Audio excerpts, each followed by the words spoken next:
નમસ્કાર મિત્રો, આજે આપણે વિદ્યુત રસાયણ પ્રકરણ 3 શરૂઆત કરીશું. મિત્રો, પ્રકરણ 3 માં બુકની પાછળ છેલ્લે બધા કોષ વિશે માહિતી આપી છે.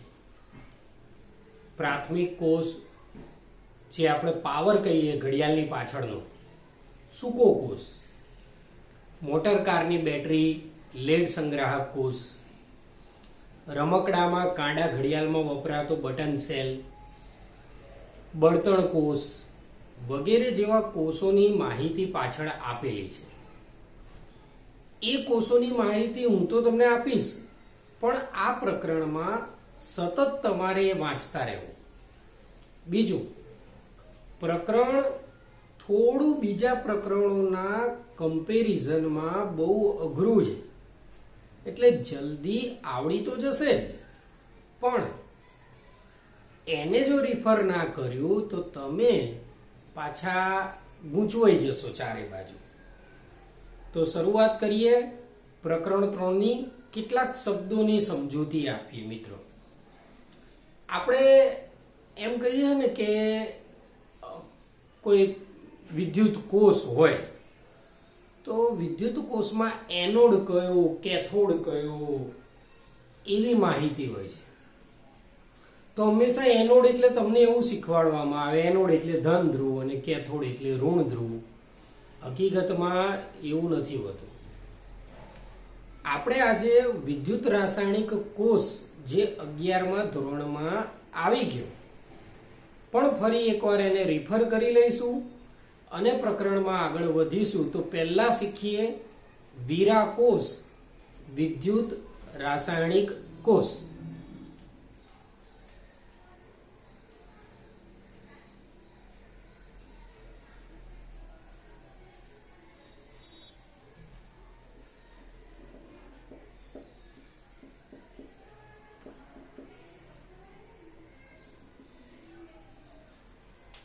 વિદ્યુત રાસાયણિક કોષમાં એના આકૃતિમાં જ મોટે ભાગે બધું આપણે સમજી લઈશું. જોઈ લઈએ પહેલા એનો સિદ્ધાંત.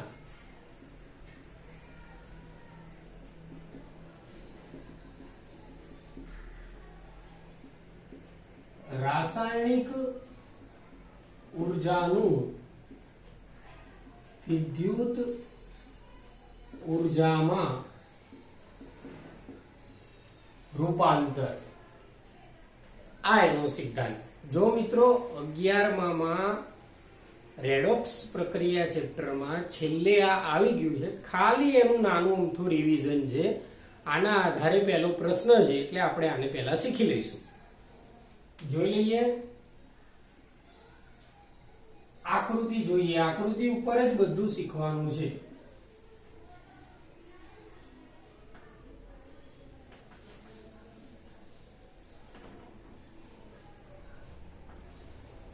બે પાત્ર લેવાના.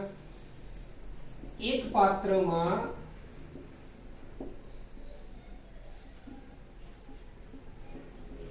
ZnSO4,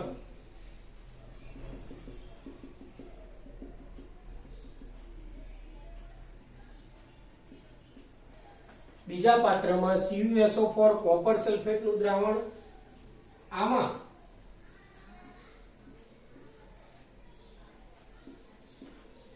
ચોક્કસ વજન કરેલી ઝીંકની પટ્ટી ડુબાડવાની. ચોક્કસ વજન કરેલી એટલે પહેલા વજન કરી દેવાનું, પછી ડુબાડવાની. એ જ રીતે આ બાજુ પણ ચોક્કસ વજન કરેલી કોપરની પટ્ટી ડુબાડો. હવે બંનેને તાંબાના તાર વડે ગેલ્વેનોમીટર સાથે જોડી દો. અંદર સિદ્ધાંત પ્રમાણે, સિદ્ધાંત શું છે? રાસાયણિક ઉર્જાનું વિદ્યુત ઉર્જામાં રૂપાંતર થવું. તો સિદ્ધાંત પ્રમાણે અંદર રાસાયણિક પ્રક્રિયા ચાલુ થશે. શું થશે એ સમજીએ કે ઝીંકની પટ્ટી છે, આ Zn ની પટ્ટી છે, એ ઝીંકની પટ્ટીનું S એટલે સોલિડ ઘન, એનું ઓક્સિડેશન થશે Zn2+ વત્તા 2 ઇલેક્ટ્રોન. તો આ થયું ઝીંકની પટ્ટીનું ઓક્સિડેશન. વિચાર કરો, પટ્ટીમાંથી બે વસ્તુ છૂટી પડી, એક કોણ Zn2+, બીજા ઇલેક્ટ્રોન Zn2+ અહીંયા દ્રાવણમાં જતા રહેશે. Zn2+, Zn2+, Zn2+ એ દ્રાવણમાં પડી જાય. બે ઇલેક્ટ્રોન છે, બે ઇલેક્ટ્રોન અહીંયા ઉપર જતા જશે. Electron electron electron electron electron. વચ્ચે કોણ છે? પાર્લેજીનો જી નહીં, ગેલ્વેનોમીટરનો જી. આનું કામ શું હોય? વિદ્યુત ની હાજરી નોંધવાનું. તો જો મિત્રો, આ બાજુ શું થયું? ઝીંકની પટ્ટીમાંથી Zn2+ નીચે દ્રાવણમાં પડી ગયા. ઇલેક્ટ્રોન ક્યાં જતા રહ્યા? ઉપર. એ ઇલેક્ટ્રોન ક્યાં પસાર થયા? જી એટલે ગેલ્વેનોમીટરમાં. ત્યાંથી ઇલેક્ટ્રોન પસાર થતા થતા થતા અહીંયા કોપરની પટ્ટી ઉપર જમા થયા. ઇલેક્ટ્રોન અહીંયા જમા થયા. હવે શું થશે? તો હવે એ ઇલેક્ટ્રોનને જો આમાં બરોબર ધ્યાન શું રાખવાનું છે? ઝીંકની પટ્ટી પોતે પ્રક્રિયા કરે છે, આમાં કોપરની પટ્ટી પ્રક્રિયા નહીં કરે. એની ઉપર તો ઇલેક્ટ્રોન આયા. અહીંયા દ્રાવણ કોનું હતું? CuSO4 નું. CuSO4 ના બે ભાગ કયા પડે? Cu2+ SO4 2-. હવે શું થશે કે દ્રાવણમાં જેટલા Cu2+ હશે એ Cu2+ રખડતા રખડતા ક્યાંક પટ્ટીમાં પેલા જે નવા આયા ઇલેક્ટ્રોન છે એ ઇલેક્ટ્રોનને જોઈ જશે. એટલે જઈને માગી લેશે. આ જે દ્રાવણના Cu2+ ઇલેક્ટ્રોન માંગશે, લાવો ને અમને ઇલેક્ટ્રોન આપો ને કે. એટલે શું થશે? એટલે આ થશે, દ્રાવણના Cu2+ બે ઇલેક્ટ્રોન મેળવશે અને Cu બનાવશે. એટલે જો Cu2+ ક્યાં હતા મિત્રો? દ્રાવણમાં. ઇલેક્ટ્રોન ક્યાં હતા? પટ્ટી ઉપર. Cu2+ શું કહેશે કે લાઈને ભાઈ ઇલેક્ટ્રોન આપને. એટલે પેલા ઇલેક્ટ્રોન શું કહેશે? આઈ જા ને પટ્ટી ઉપર. એનો અર્થ ઇલેક્ટ્રોન લેવા પટ્ટી ઉપર જશે એવો પટ્ટી ઉપર શું થઈ જશે? જમા થઈ જશે. બીજો Cu2+ ઇલેક્ટ્રોન લેવા ગયો, પટ્ટી ઉપર જમા થયો. ત્રીજો ગયો, ત્રીજો જમા થયો. એમ પટ્ટી ઉપર ઇલેક્ટ્રોનના કારણે Cu2+ જમા થાય. તો હવે વિચાર કરો, અહીંયા શું થતું હતું અને અહીંયા શું થતું હતું? અહીંયા શું હતું? Zn2+ ની પટ્ટી હતી. એમાંથી શું થાય? ઇલેક્ટ્રોન ઉપર જતા રહે. ઇલેક્ટ્રોન હતા એ ઉપર જતા રહે અને Zn2+ ક્યાં જાય? બધા દ્રાવણમાં જાય. તો પટ્ટીનું વજન ધીમે ધીમે ધીમે ઘટી જાય. કારણ શું? ઇલેક્ટ્રોન જતા રહે, Zn2+ નીચે દ્રાવણમાં પડી ગયા. આ બાજુ શું થશે? આ બાજુ ઇલેક્ટ્રોન આયા. એટલે ઇલેક્ટ્રોન પોતે આવીને પટ્ટી ઉપર જ ગયા.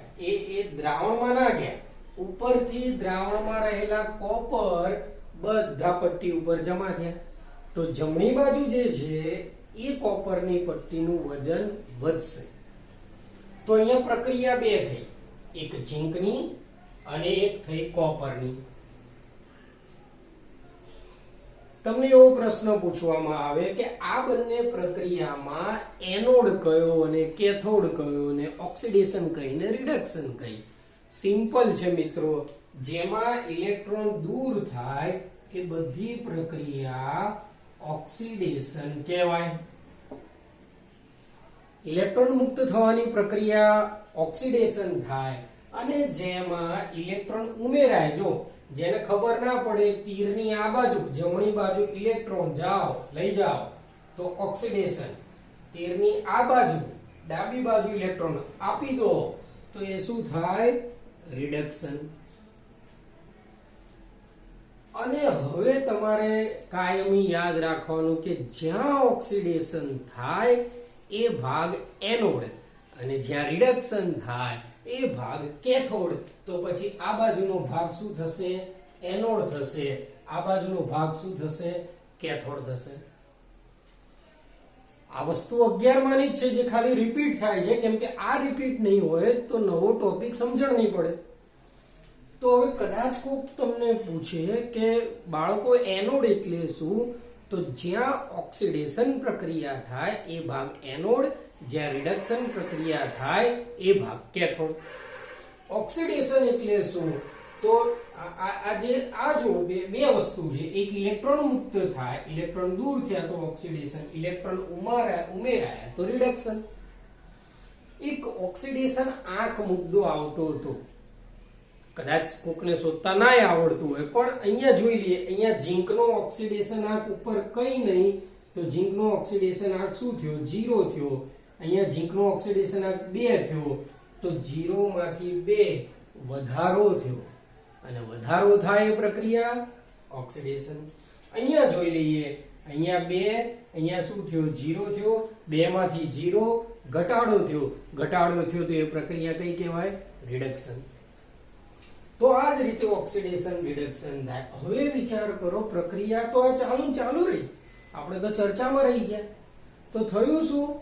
ઝીંક Zn2+ દ્રાવણમાં પડતા જ ગયા, પટ્ટી નાની થતી ગઈ, તો આ બાજુ કોનો વધારો થયો?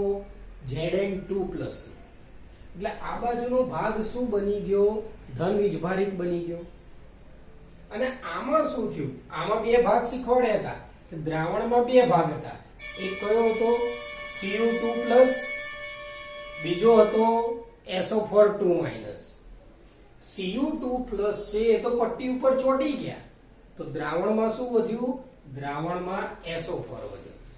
ફરીથી મિત્રો, આ બાજુ ઝીંકની પટ્ટી હતી, અહીંયા સાઈડમાં એવું હોય તો અલગ, એમાં બે ભાગ પડ્યા, Zn2+ અને 2 ઇલેક્ટ્રોન.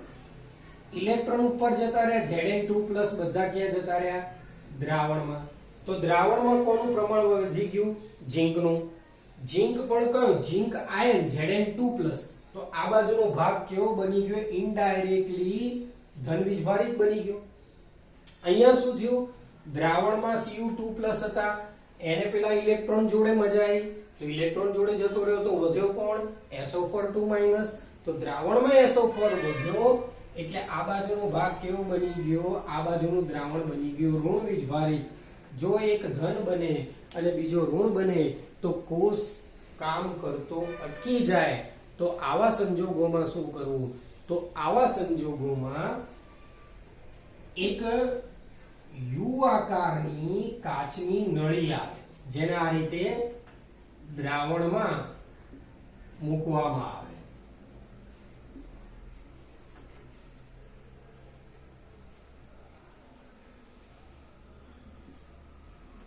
જેને આપણે ક્ષાર સેતુ કહેવામાં આવે. ક્ષાર એટલે અંદર ક્ષારનું દ્રાવણ ભરેલું હોય. ક્ષારના દ્રાવણ એટલે મોટે ભાગે આવા હોય, NH4NO3, NH4Cl, KCl, KNO3 આવા ભર્યા હોય. બધા નહીં, ગમે તે એક જ ભર્યું હોય, આવા દ્રાવણો ભર્યા હોય, અનુકૂળતા મુજબ ભરે. જેમ કે આપણે ઉદાહરણમાં શું લીધું? અહીંયા ઝીંક વાળો લીધો ને અહીંયા કયો લીધો? કોપર વાળો લીધો. કદાચ આની જગ્યાએ સિલ્વર વાળો લેવામાં આવે, Ag વાળો, તો ક્ષાર સેતુમાં આ Cl વાળા ચાલે નહીં. એટલે ક્ષાર સેતુની અંદર આમાંથી ગમે તે એક, પણ જે તે અનુકૂળતાઓ મુજબ. જેમ કે Ag માં કેમ ના ચાલે? Ag વાળો પાછો Cl જોડે પ્રક્રિયા કરી અને અવક્ષેપ બનાવી દે, એટલે નવી મુસીબત પેદા થાય. એટલે આ પાછા શબ્દો યાદ રાખજો.